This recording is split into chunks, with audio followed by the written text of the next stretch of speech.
What money? That's what my 14-year-old daughter said when I asked if the $2,000 I'd sent every month had been enough. The kitchen went silent. My parents froze mid-sip. My sister suddenly remembered to check the oven, though nothing was baking. I didn't yell, I didn't cry. I just watched their faces, the color draining like coffee down the sink. 9 months away, saving strangers and my own family had been bleeding my child dry. So I smiled, poured another cup, and said softly, "All right then." They thought the conversation ended there. It didn't. Not even close. When people imagine coming home from a humanitarian mission, they picture applause at the airport, flowers, maybe a quiet dinner with family. I imagined none of that, just the sound of my daughter's laughter again.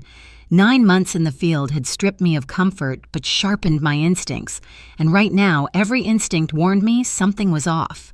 The terminal at Madison felt almost surreal, filled with blinking Christmas lights and cinnamon air freshener. My mother waved, first bundled in a fur-lined coat she couldn't possibly afford, on retirement savings. My father followed with a stiff smile, holding a "Welcome Home, Dr. Lisa" sign, as if it made up for a year of distance. Ava wasn't there. "She's home baking cookies," Mom said cheerfully. "She wanted to surprise you."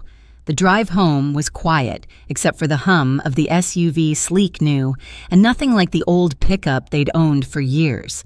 A leather tag still hung from the gear shift. Mom talked about a kitchen renovation, Dad mentioned golf lessons, and my sister Brooke texted nonstop in the back seat. They asked about the mission, the surgeries, the children I'd treated overseas, but their questions sounded rehearsed, obligatory. When we pulled into their driveway, I noticed how polished the house looked. The old shutters replaced fairy lights wrapped perfectly around the porch railings. Even the front door was new dark walnut with a frosted glass panel. Dad refinished everything himself, Mom said proudly, but the faint chemical smell of fresh paint told me a contractor had done the work. Inside the house was glowing. A towering Christmas tree sparkled with gold ribbons. New furniture filled the living room, still smelling faintly of packaging foam. On the mantel sat a framed photo of Brooke and her husband at a vineyard in California. No photo of Ava, no photo of me. Then I saw her. Ava was in the kitchen, frosting cookies in her oversized sweatshirt, her hair in a messy bun. She dropped the piping bag the second she saw me and ran, nearly knocking me over. "Mom," she cried, her arms tight around my neck. I could feel how much taller she'd grown, how much thinner, too. "You're really here," she kept saying, touching my face like I might disappear. My throat tightened. "I missed you so much," I whispered. Dad cleared his throat. "Dinner's almost ready. We kept it simple, roast chicken." We sat down to eat. Ava talked nonstop about her school, her new friends, a science project she was proud of. My mother smiled too brightly. Brooke arrived halfway through, a diamond bracelet glittering on her wrist. "It's early," she said, lifting her arm. "A Christmas gift." "That's beautiful," I said. "From your husband?" She hesitated. "Sort of." Her eyes darted to Mom. I tried not to notice Ava's jeans too short, frayed at the ankles, or the way her phone screen was cracked straight through the middle. Maybe she just liked her old things. When I asked about school fees, my mother waved her fork. "Everything's handled. You focus on resting, sweetheart." After dinner, Ava and I sat by the tree. She rested her head on my shoulder, and for the first time in months, the world felt steady. I didn't even care that I could still smell antiseptic from my suitcase. "Did Grandma and Grandpa take good care of you?" I asked softly. She nodded. "Yeah. They said money's been tight, but we managed." Money's been tight. The phrase echoed in my mind. I'd been sending $2,000 a month, enough to cover tuition, food, even savings. "Did you ever get the journal I mailed you?" I asked. Her face lit up. "Yes, I wrote in it every week." She pulled it from her nightstand, pages filled with her handwriting. The sight warmed me. Later, when she fell asleep beside me, I lay awake watching the blinking lights outside her window. Something gnawed at me. A new SUV, renovations, designer jewelry. Money's been tight. Maybe they used part of it for household bills, I told myself. Maybe they saved the rest. Still, unease lingered like a low-grade fever. I stepped into the hallway and caught my parents whispering in the living room. "She'll ask," my father said quietly. "Then stick to the story," my mother replied. She's exhausted. She won't push. My pulse thudded. I'd spent 9 months holding lives together with little more than gauze and grit, and somehow it was here back home where the real wound waited. When I slipped back into bed beside Ava, I brushed a strand of hair from her face. She stirred, mumbling, "Don't leave again, okay?" My voice broke a little. "Not for a long time, sweetheart."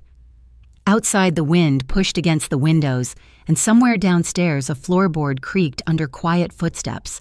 I told myself it was nothing, but deep down I knew. The next morning smelled like cinnamon and coffee. Ava was already in the kitchen, humming, wearing one of my old sweaters that swallowed her frame. The sight of her should have been pure joy. Instead, my attention snagged on the duct tape patch across her winter boots by the door. "Morning, sweetheart," I said, pouring coffee. Did the money I sent every month help? 2,000 should have been plenty. Right? Ava froze mid-bite of toast. What money? The question hit harder than anything I'd faced overseas. I blinked, trying to process. The money I transferred to Grandma and Grandpa for you. Her brows furrowed, confusion written all over her face. They said you couldn't send money, that you were struggling with expenses where you were. The spoon in my cup clinked too loud. My parents had gone pale. My mother forced a smile. "Honey, maybe she misunderstood." Ava looked between us. "No, I didn't. You said we had to be careful with spending, that Mom was having trouble even feeding herself over there." My father cleared his throat. "Who wants hot chocolate?" The words hung in the air like smoke. Brooke appeared in the doorway, pretending to adjust her hair. "I'll make it," she said quickly, already moving toward the stove. I smiled faintly. That sounds nice. Inside, my pulse slowed, not with panic, but precision. Years in emergency medicine had taught me when the bleeding starts, stay calm and locate the source. I looked at my parents. Their faces told me everything. The rest of the morning passed in forced normalcy. My mother fussed with decorations. My father claimed he needed to shovel snow, though the driveway was clear. I helped Ava clean her room, folding shirts that were all at least a year old. "You've grown so much," I said softly. "Did Grandma ever take you shopping?" She shook her head. "They said things were tight. So I got a job at the cafe down the street. I stopped folding. A job." "You're 14. "I like working," she said quickly. "Mrs. Rivera lets me keep my tips. It helped pay for school supplies." I forced a smile. "That's responsible of you." My throat burned as I spoke. Later, while she showered, I opened my banking app.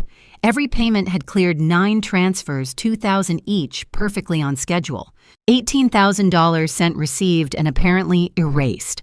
I scrolled through messages from my mother, short updates about Ava, always cheerful. "She's doing great. Don't worry about anything here. Not a single mention of money."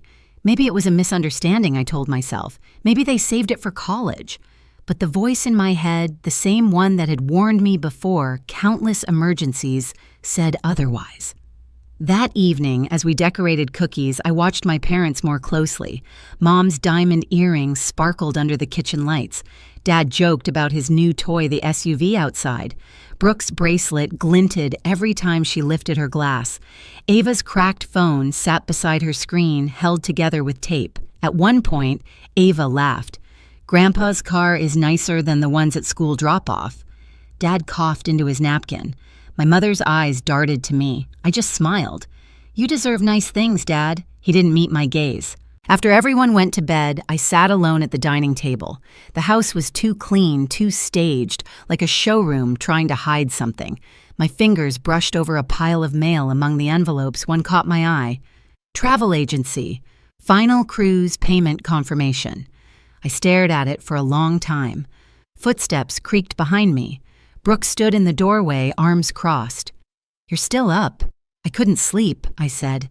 "Too much on my mind." She leaned against the wall. "Don't overthink things. Mom and Dad did their best." I met her eyes. "You knew—" Her lips parted. I knew they were struggling. That's all. I said nothing. Silence stretched until she shifted uncomfortably. "Anyway, good night." She left before I could answer. I returned to my room where Ava slept peacefully, one arm draped over her pillow. Her face looked younger, vulnerable. 9 months away, saving strangers, and my own daughter had been working weekends, selling her things, believing her mother couldn't afford groceries. My chest tightened. Not from rage yet, but from grief. The kind you feel when something precious is contaminated. I remembered the final night before deployment. Ava's small voice. "Will you be safe, Mom?" And my promise. "I'll think of you every day and I'll come home." I'd kept my promise. They hadn't kept theirs. I reached for my phone, opened my contacts, and scrolled to one name, Dr. Naomi Pierce, my supervisor from the mission. She told me once, "There's a difference between staying calm and staying silent." For the first time that night, I understood exactly what she meant. The next morning, I woke before sunrise. Ava was still asleep, one hand clutching her pillow, a faint smile on her lips. I brushed her hair back and whispered, "It's okay, sweetheart. I've got it from here." By 6 a.m., I was sitting in my car outside Harbor Bean Cafe. The windows were fogged, the street empty except for a snowplow rumbling past. Inside, through the frosted glass, I spotted Mrs. Rivera, short, warm-faced, already arranging muffins in the display. When I stepped in, the bell chimed softly. "Dr. Hart," she said, surprised. "You're back." "I am," I said, smiling. "I wanted to thank you for letting Ava work here." Her face softened. "She's wonderful. Always early, never complains. Sometimes I had to remind her to eat her own lunch." She hesitated, lowering her voice. We worried. She looked tired. I offered to drive her home a few times, but she said her grandparents were too busy. I swallowed hard. "Thank you for taking care of her." Mrs. Rivera nodded. "She mentioned you were helping kids overseas. She was so proud. Said you were saving lives." I smiled faintly, forcing warmth into my tone. She saved mine too, in more ways than she'll ever know. When I left, snowflakes began to fall slow, deliberate, like the sky itself was pausing to think. My next stop was Madison High. The parking lot was half empty. Winter break had begun, but Ms. Patel, the guidance counselor, had agreed to meet me. Her office was filled with motivational posters and the faint scent of peppermint. "I'm glad you came," she said. "Ava's a bright girl. Her grades slipped a little this spring, but she's been improving." "Slipped?" I asked gently. Ms. Patel nodded, turning her monitor toward me. "She started working weekends in March. She told her teachers she wanted to help with expenses at home. We recommended she cut back, but she said her grandparents needed her contribution." I stared at the screen. Tardy's missed assignments, fatigue comments. "Did anyone report this? Without evidence of neglect? There wasn't much we could do," Ms. Patel said softly, "but we were worried." "Thank you," I said. "You've done more than you realize." As I left the school, the sun broke through the clouds, a cold, distant light, but I felt something sharper than warmth. Clarity. By noon, I was back at my parents' house. The living room smelled of pine and expensive candles. A new throw blanket still had a tag on it, made in Italy. I glanced toward the office door. It was ajar. Inside the room looked newly renovated, fresh paint, polished floors, a sleek new desk. I pulled open the drawers. Bills, receipts, travel brochures. One folder caught my eye, Caribbean Cruise, departure, February 12th. I opened it. Payment receipts, upgrade options, spa packages, all fully paid. Another folder held receipts for jewelry and furniture, each item totaling hundreds, sometimes thousands. My pulse stayed steady, but my jaw clenched. Then tucked beneath the papers, a small photo of Ava, her school picture bent at the corner. I picked it up, ran my thumb along the crease, and placed it carefully in my pocket. Behind me, the door creaked. My mother stood there, arms crossed, lips tight. "You shouldn't go through people's things." "I could say the same," I replied, turning. She blinked, playing innocent. "Excuse me." "The money," I said quietly. $18,000 meant for Ava. Where is it?" Her hand twitched. "We use some for household expenses, your father's medication repairs. You bought a new SUV I cut in, and a cruise." She stiffened. "We deserved something nice. We took her in, didn't we? You have no idea how hard it is raising a teenager again." "You're right," I said evenly. "I have no idea how hard it is to lie to one." Her face flushed. "Don't take that tone with me. You left. We did your job for you." I took a step closer, my voice calm but unyielding. No, you used my absence as cover. My father appeared behind her, looking smaller than I remembered. Lisa, we didn't mean… To steal, I asked, or to humiliate your granddaughter. His mouth opened, then closed. My mother turned away, muttering, "We'll pay it back." I smiled faintly. Yes, you will.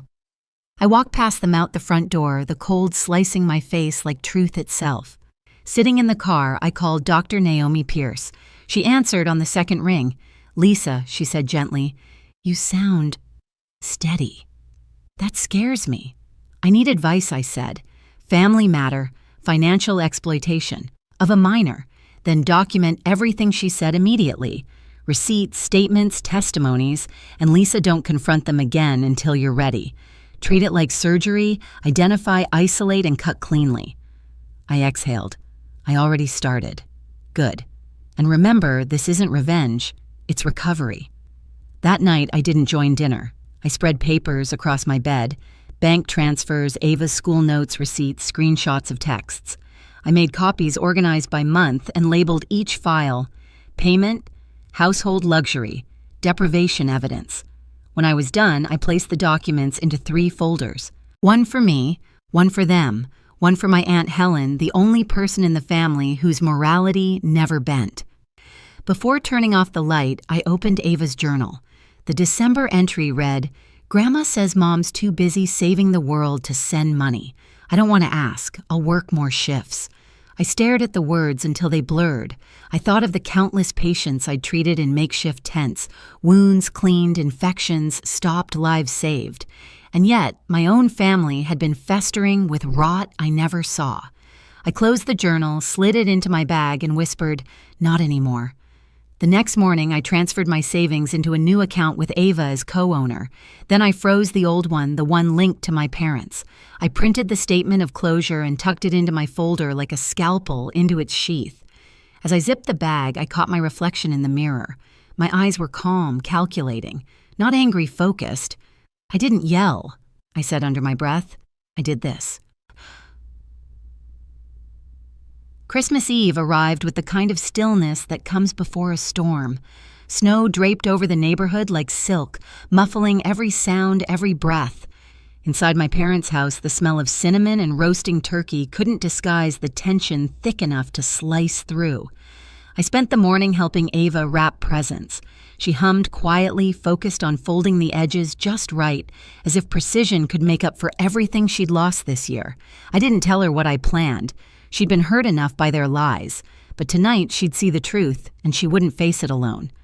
By evening, the house was glowing with soft golden lights.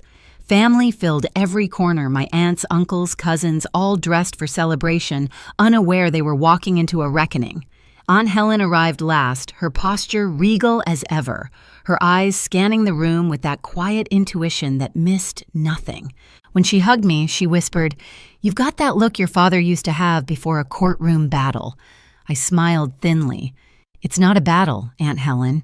It's surgery." Dinner began like a performance. My mother moved through the kitchen with rehearsed grace, laughing too loudly, complimenting everyone's sweaters, her diamond earrings catching the light. My father poured wine, jovial, his hand only shaking slightly. Brooke sat beside him, scrolling through her phone, pretending not to notice my glances. Ava sat close to me, her hand occasionally brushing mine under the table, a small, silent tether keeping me grounded. Plates clinked, laughter filled the room, and for a fleeting moment I almost wished I could pretend. But the truth doesn't stay buried forever. It waits patient until you hand it a microphone. Halfway through dinner, my father raised his glass. To family, he said, his voice loud and confident. To sacrifice, to love that endures. I set my fork down. The room quieted almost imperceptibly. "That's a beautiful toast, Dad," I said softly, "but I think we should add one more word: accountability." My mother froze mid-sip. "Lisa, I just want to thank everyone for being here." I continued, my tone even polite. "It's been a long year for all of us. I've spent 9 months overseas, long shifts, no holidays, barely sleeping. But it kept me going, knowing Ava was home safe, cared for." I turned slightly toward my daughter. "I sent money every month to make sure of that. $2,000, 9 months, $18,000 total. The air thinned. Brooke's bracelet caught the candlelight as her hand twitched. My father shifted in his chair. My mother's smile cracked. Yesterday, I said quietly, I found out that Ava never saw a cent of it. Someone dropped their fork. The sound hit like a gunshot. I looked at my parents. You told her I couldn't afford to send anything, that I was struggling to feed myself, while she worked weekends at a cafe and sold her things to pay for school supplies. Lisa, this isn't appropriate, my mother hissed. No, I said. It's overdue. My voice stayed calm, almost too calm. While Ava was skipping meals to save for a graphing calculator, you bought a new SUV, you renovated the kitchen, you booked a cruise. My father's jaw clenched. You're exaggerating. I slid a folder from beneath my chair and placed it in the center of the table. These are the payment records, bank statements, receipts, proof. Gasps rippled around the table as pages fanned out, dates, amounts, signatures. Aunt Helen leaned forward, eyes narrowing. $18,000 every dollar, I said, transferred from my account to theirs. Ava's voice cracked the silence. They told me you couldn't send money, Mom. My mother's hand shot out. Ava, honey, that's enough. No, it's not. Ava said, tears trembling in her eyes. You said Mom was struggling. You made me feel guilty for needing anything. Brooke pushed her chair back slightly, mumbling, maybe this should wait till... Sit down, Aunt Helen said sharply. Brooke froze. My father exhaled heavily, rubbing his forehead. Fine. We took some of the money. We used it for the house for bills. You mean the spa packages and jewelry, I interrupted. He looked up, face reddening. We took care of your child, Lisa. That costs money. You can't put a price on time and effort. Actually, I said I did. $2,000 a month. You just spent it on yourselves. You don't understand, my mother began. I understand perfectly, I said. You wanted comfort. You wanted reward. And you thought I'd never come home early enough to find out. Aunt Helen turned toward my parents, disbelief in her tone. You let that child work weekends while you went shopping. My father tried to regain control. Helen, this is family business. Exactly, she said coldly. That's why I'm furious. The tension broke like a wire snapping. Voices rose. Chairs scraped. The Christmas lights flickered as if reacting to the chaos. Through it all, Ava sat rigid, tears streaking down her face, her small hands balled into fists. I reached over, resting my hand on hers. You did nothing wrong, sweetheart. Do you hear me? She nodded weakly. My mother's voice cracked. We'll pay it back. We just needed time. I reached into my bag and pulled out a second envelope, placing it beside the folder. You'll have time under agreement. She blinked. What is that? An official restitution document, I said. Prepared by my organization's legal advisor. You sign it tonight or I file formal charges for financial exploitation of a dependent minor on Monday. Gasp spread again. My father's voice thundered, You'd take your own parents to court. I looked him dead in the eye. If it protects my daughter? Yes. The house fell into silence so heavy you could hear the faint crackle of the fireplace. Then a knock at the door. Every head turned. 3 slow, deliberate knocks. My mother whispered, Who could that be? I didn't move for a moment. Then I rose, smoothed my jacket, and opened the door. On the porch stood a courier in a heavy coat, snow on his shoulders, holding a thick envelope stamped with the logo of Global Medical Relief. Delivery for Dr. Lisa Hart, he said.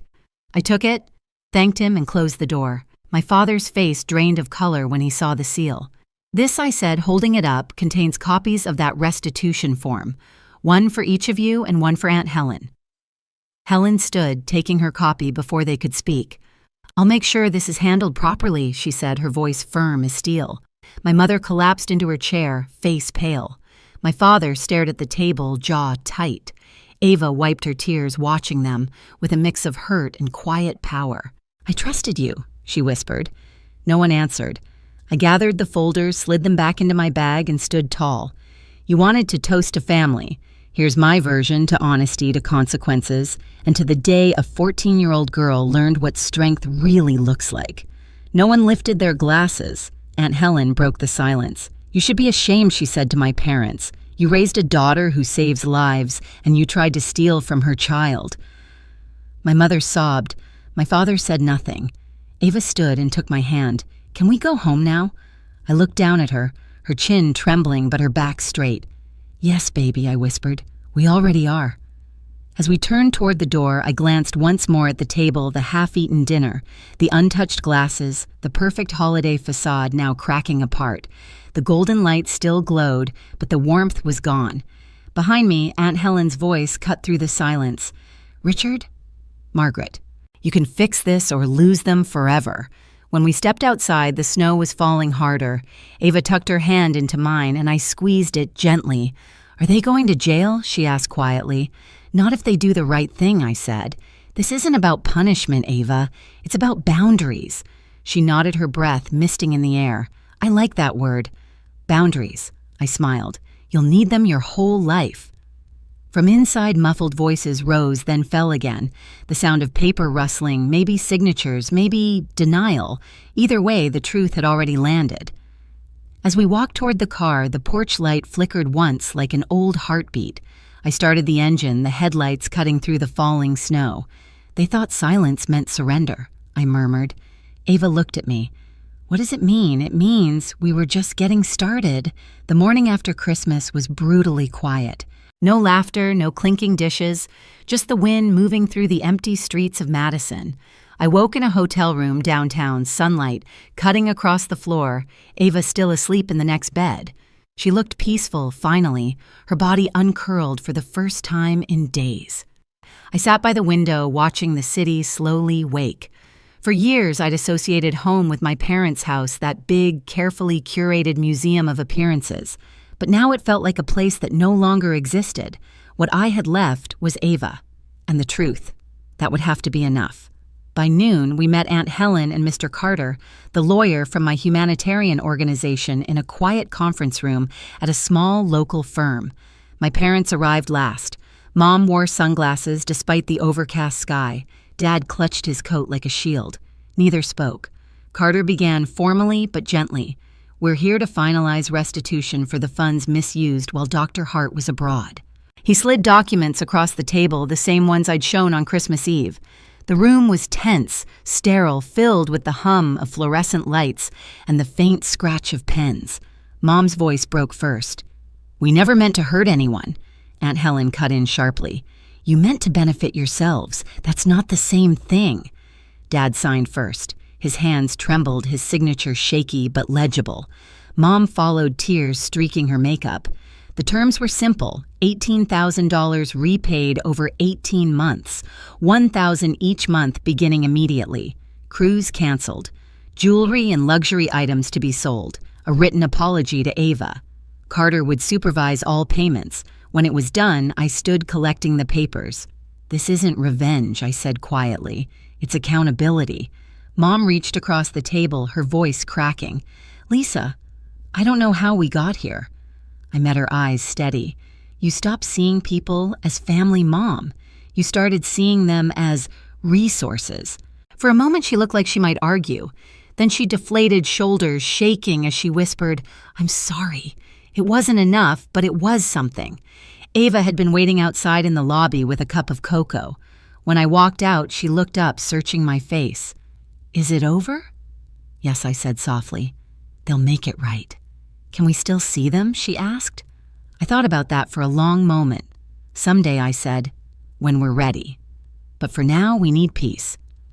She nodded, satisfied with that answer. In the weeks that followed, life started to rebuild itself piece by piece. Ava returned to school, her spark slowly coming back. She joined the science club again, laughed more easily, even baked cookies for Mrs. Rivera's birthday. Every month, a payment arrived right on time, proof that guilt could at least temporarily imitate redemption. I focused on my work again, but differently this time. I stopped saying yes to every mission, stopped running from the quiet. I learned that saving lives didn't always mean going halfway around the world. Sometimes it meant walking back into the mess at home and refusing to look away.